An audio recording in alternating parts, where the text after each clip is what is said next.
Okay, we are talking about connective tissue, building connective tissue and wound healing. The body heals itself, you guys. Doesn't need any medical help.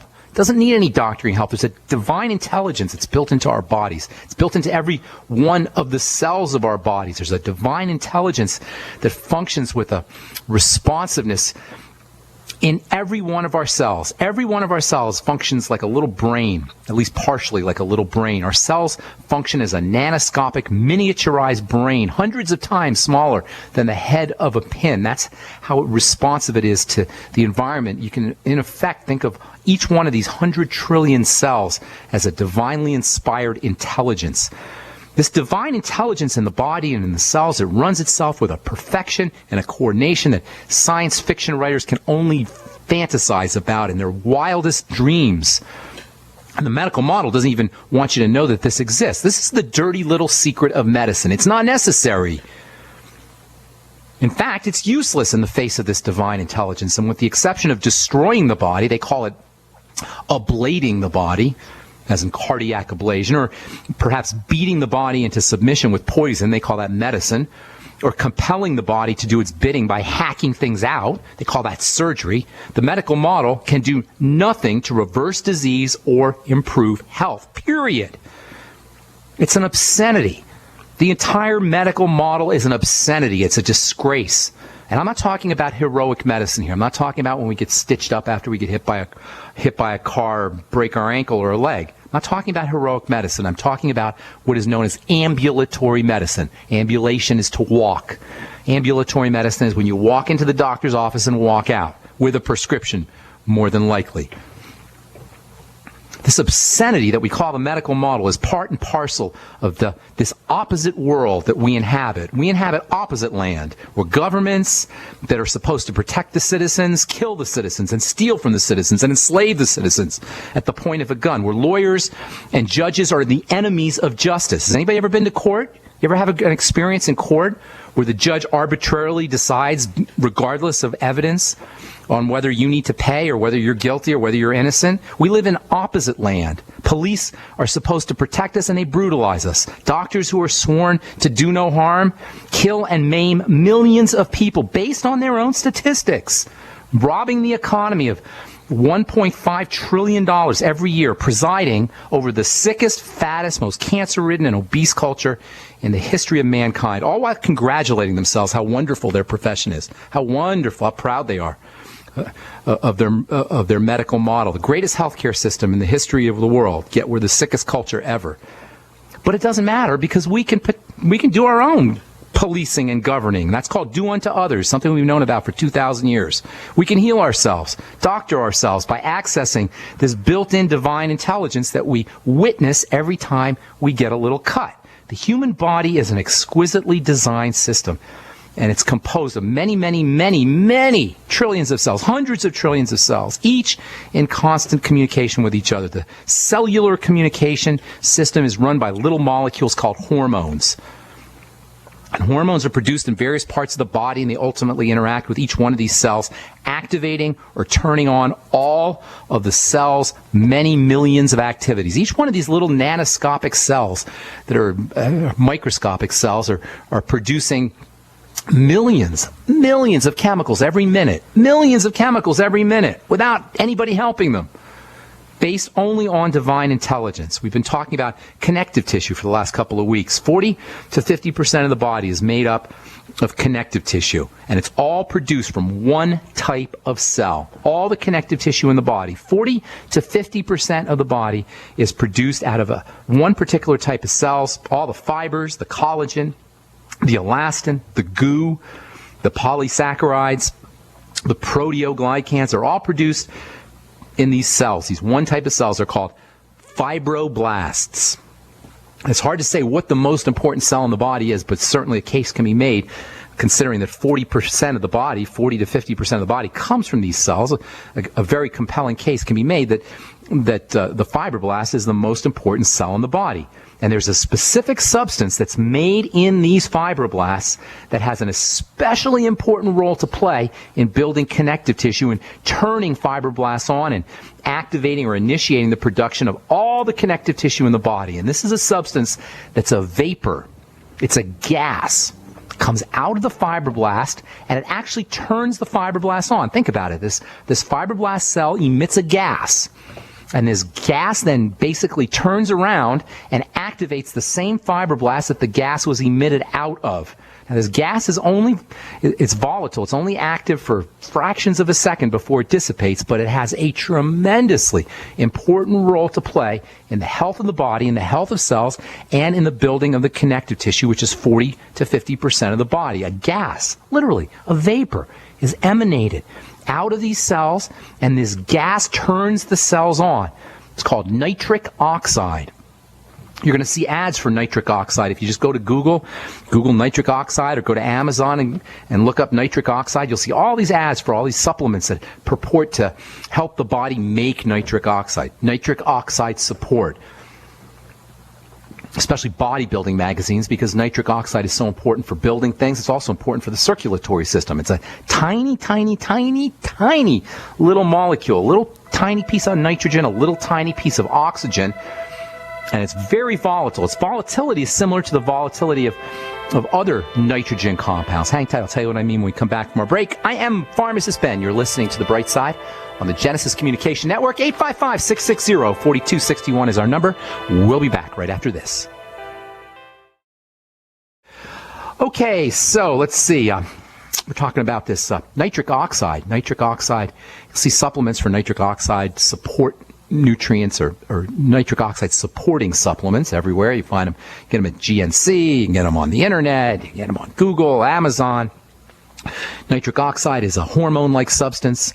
It's involved in wound healing. It's really got a major role to play in heart health and the circulatory system. It's a very volatile compound, similar to other nitrogen compounds. There's nitrogen compounds, many nitrogen compounds anyway, tend to be volatile. Ammonia, nitroglycerin, racing fuels. Slight digression. After our program last week, I got a letter from one of our clever Brightside listeners. I love our smart listeners. Forrest in West Virginia correctly pointed out that nitrogen itself is not explosive. I've been saying that nitrogen is explosive, and he's correct. Nitrogen itself is not explosive, but nitrogen's compounds, things that are compounds that contain nitrogen, especially nitrogen and oxygen together, are explosive. Nitrates, NO, that combination tends to be particularly explosive. Thank you, Forrest, for pointing that out. Appreciate it. Love our Brightside, our smart Brightside listeners. In any case, nitrogen does contain a lot of energy. It allows it to perform various functions. Nitrogen's a workhorse in the body, and nitric oxide, that's N, nitrogen, O, oxygen. That's it, NO, nitric oxide. One piece of nitrogen, one piece of oxygen is super functional, especially considering it's so ephemeral and so volatile. And such a simple little molecule. It's got all kinds of important biological roles to play in the body, especially, as I say, when it comes to the circulatory system and opening up blood vessels, relieving hypertension. Nitric oxide is a gas. It actually can be a pollutant in the environment as a byproduct of internal combustion engines and a byproduct of industrial processes. It's also produced in lightning storms.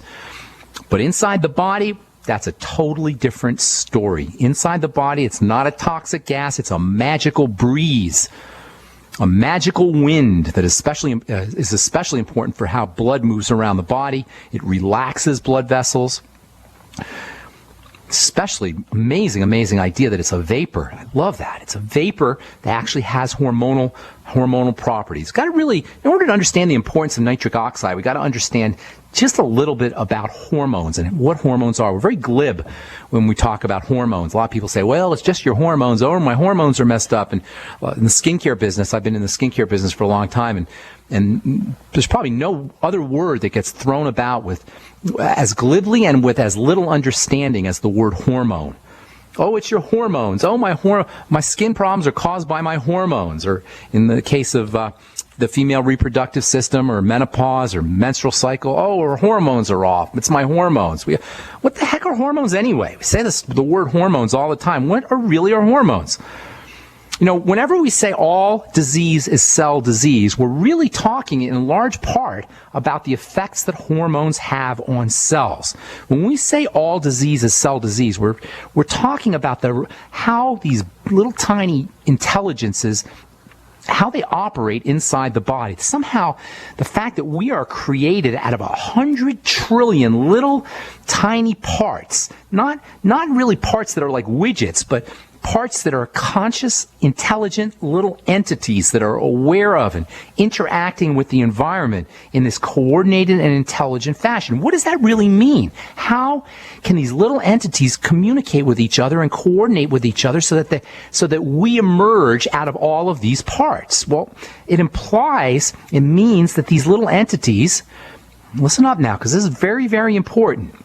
These little entities have to be in constant communication with each other. They've got to talk to each other. These little conscious entities that we call cells, 100 trillion of them, it's not even possible to fathom what 100 trillion microscopic entities are like when they're coordinated with each other, but somehow they're communicating. They're talking to each other, and they're so coordinated, and they're communicating so effectively that they actually operate as one unit. 100 trillion parts, conscious individual entities, operate as one unit via their ability to communicate with each other, and this is where hormones come in.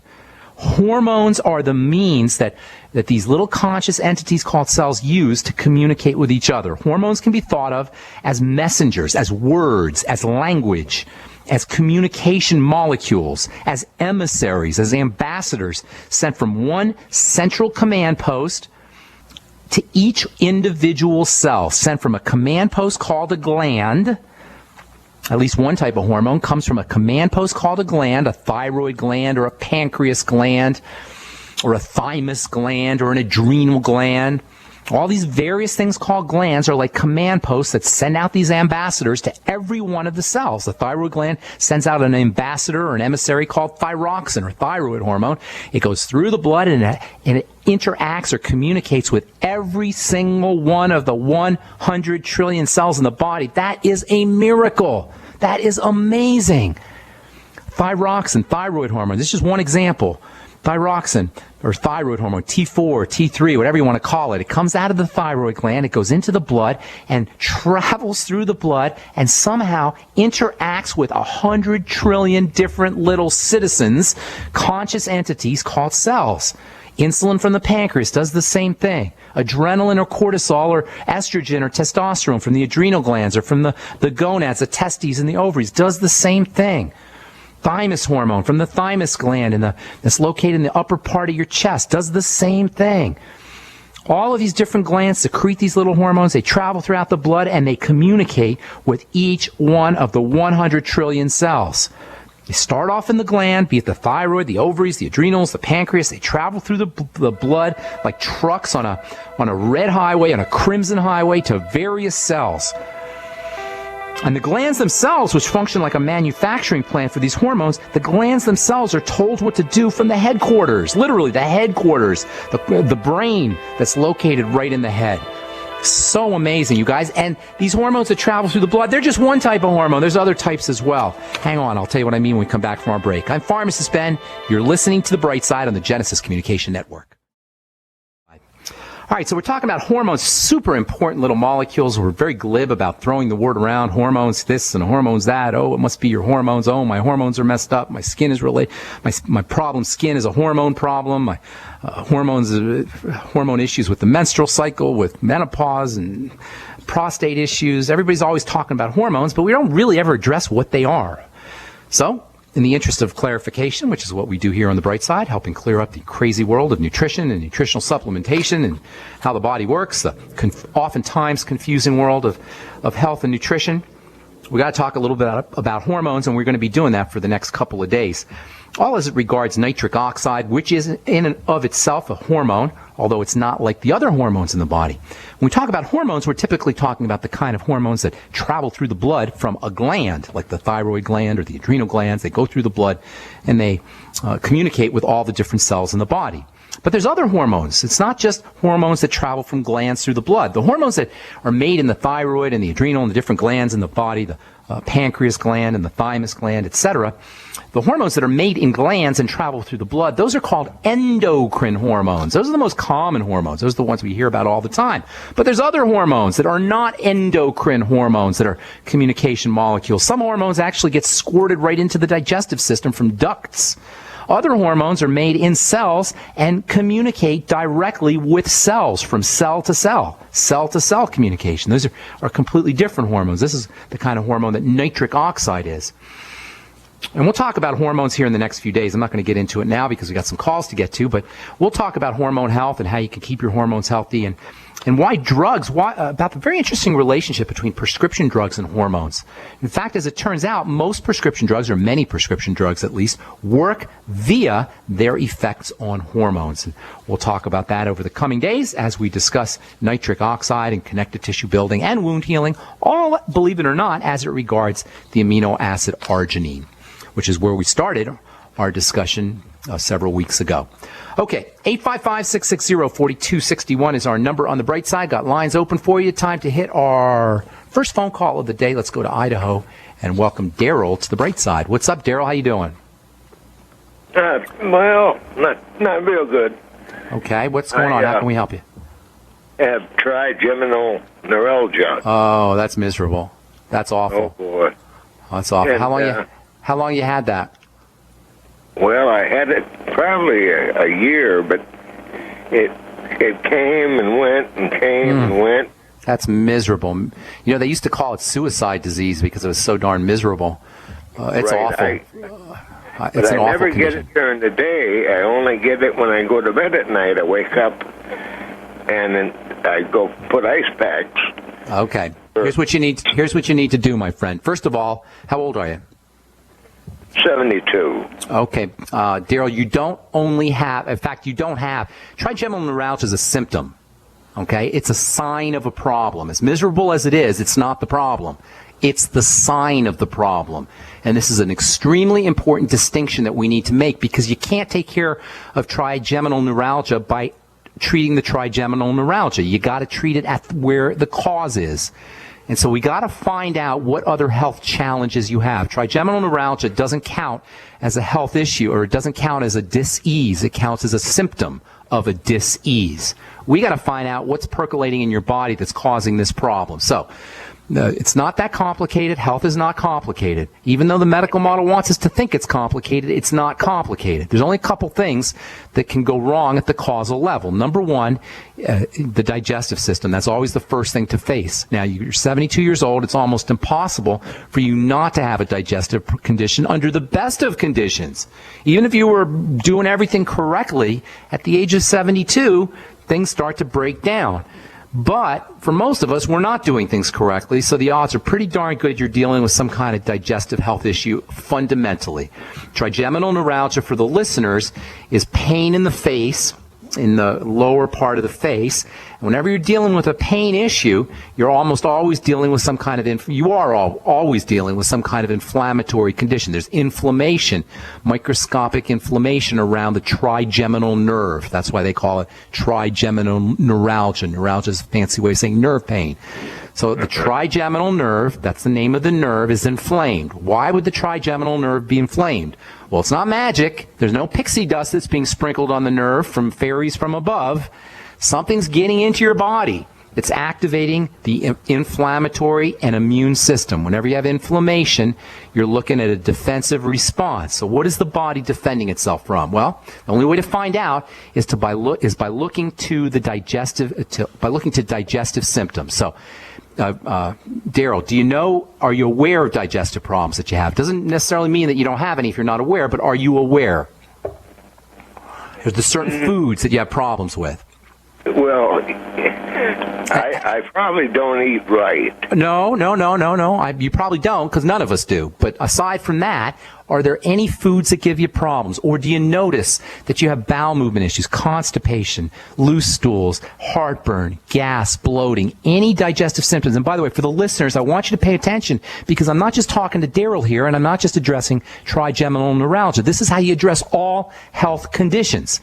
You backtrack first and foremost to the digestive system. So, it's in your interest, Daryl, to find problems in your digestive system. It's in your interest if you have heartburn, to find gas, to find bloating, to find bowel movement issues, because then you can connect these problems to foods, and then you can eliminate the foods, and then you will at least partially eliminate the problems. So look for digestive symptomology. Look for pain. Look for nausea. Look for queasiness. Look for diarrhea, loose stools. Look for constipation. Look for heartburn. Look for these issues.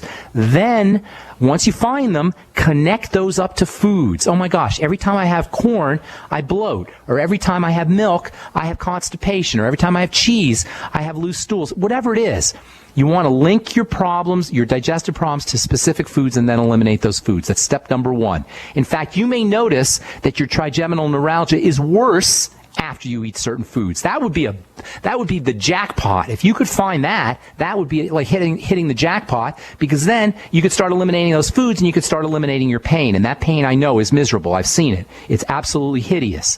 So, first and foremost, link your health issues or your digestive issues to food. Find digestive issues, then link those to food. Secondly, start using digestive support supplements. Number one, the Biolumin Nightly Essence. Must have. Get on it today. That alone can make a difference. Number two, Ultimate Enzymes. Use them after meals and use them throughout the day on an empty stomach. It will help with the inflammatory pain. You might even want to try the Ultimate Enzymes before you go to bed. That may help you with the inflammatory pain. Thirdly, use the Z-Radical. The Z-Radical not only has digestive support properties, but it also has anti-inflammatory and immune-boosting properties. Or you might want the Fucoid Z, which has a little bit more of the active ingredient than the Z-Radical. The Healthy Start Pack, that goes without saying.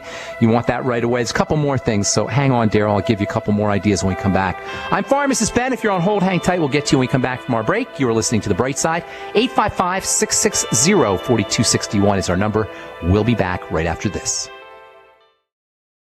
All right, welcome back to The Bright Side. We're talking to Daryl about trigeminal neuralgia. Daryl, you there, my friend? Absolutely. Okay, we want to look to the digestive system first, do all the things we talk about here on the program by connecting your digestive symptoms to foods and eliminating those foods. Step number one, always. Step number two, probiotics and the Z-Radical and the Ultimate Enzymes, nutrition that helps support the digestive system. Helps support digestive health and wellness. The Ultimate Enzymes taken before bed may have some pain-relieving properties. That might be something else to think about. Of course, the Mighty 90 is very important. The Healthy Start Pack, all your essential nutrients, especially the B vitamins. In fact, vitamin B12 and vitamin B2 are especially important when it comes to trigeminal neuralgia. You may want to have some vitamin B12 shots. May have some vitamin B12 shots. That might help you. There's some literature that talks about trigeminal neuralgia completely disappearing with B12 shots at the age of 72, and also if you have digestive health issues, you may not be absorbing your vitamin B12. You may be dealing with a vitamin B12 deficiency. So in addition to the B12 that you get from the Beyond Tangy Tangerine and the Ultimate Daily, you might want to think about a once a month or so vitamin B12 shot done intramuscularly. Like I say, there's some good literature that shows at least occasionally vitamin B12 can be helpful for trigeminal neuralgia. In fact, some folks have had their trigeminal neuralgia completely disappear by using vitamin B12 injections. So that's something else to think about. Vitamin B2, which is riboflavin, that can help you. You'll get that in the Beyond Tangy Tangerine as well, in the Healthy Start Pack. And then magnesium also has pain-relieving properties that might be of benefit to you. And last but not least, the CM cream and the CM capsules from Youngevity also have pain-relieving properties that may help with inflammatory pain. And then one more thing, and that's your blood sugar. Always stabilize. Make sure you're keeping your blood sugar stabilized. That means staying away from blood sugar spiking foods, eating more protein and more coconut oil and butter for fats. And if you want one last thing, the fact that you're getting your trigeminal neuralgia at night implies that do you have insomnia, by the way, aside from the trigeminal neuralgia? Do you have problems sleeping even when you don't have the pain, or do you go right to bed? Go right to sleep. I have no problem sleeping. No problem sleeping. Do you wake up in the middle of the night? Yeah, I wake up about an hour after I fall asleep. From the pain, or just do you wake up? The pain, it hits me like a brick. That tells me there may be some kind of a relationship between stress hormone. There's possibly a relationship between cortisol and stress hormone. Now you'll address your stress hormone nicely with the Healthy Start Pack and the digestive strategies and the blood sugar stabilizing strategies that we just talked about. But you might also want to consider practicing deep breathing and using deep breathing when you feel your pain. Slow deep breathing in through the nose and out through the nose. Maybe before you go to bed at night. Fall asleep using deep breathing techniques, and that'll make sure that you're oxygenating correctly. Low levels of oxygen can exacerbate pain. Hypoxia, low oxygen in the blood, can exacerbate or cause pain. I'm not saying that's the cause of your trigeminal neuralgia, but using deep breathing techniques may help you.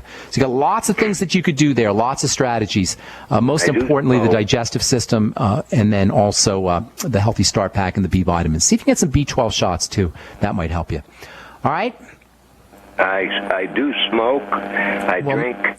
None of that's in your interest, my friend. None of that. If you want a reason to quit smoking and reduce the amount of alcohol you're intake and eat better. I don't drink alcohol. I drink about 15 cups of coffee minimum a day. Well, my friend, that all could be playing a major role in your health issues. You got to work on that. I mean, nutrition can only go so far. You got to take a proactive role. And if you have trigeminal neuralgia, that's a good enough reason to do that. I got to move on, Daryl. Thank you so much for your call. God bless you. I hope everything works out for you. That's awful. Trigeminal neuralgia is just about the most awful, awful, awful experience. I can't even imagine what that must be like for this poor guy. And if you need a reason to lay off of caffeine and lay off of cigarettes, trigeminal neuralgia is as good a reason as it gets. All right, Shannon in Texas, what's up? Welcome to the Bright Side. Hello? Hey, what's going on, Shannon? How you doing?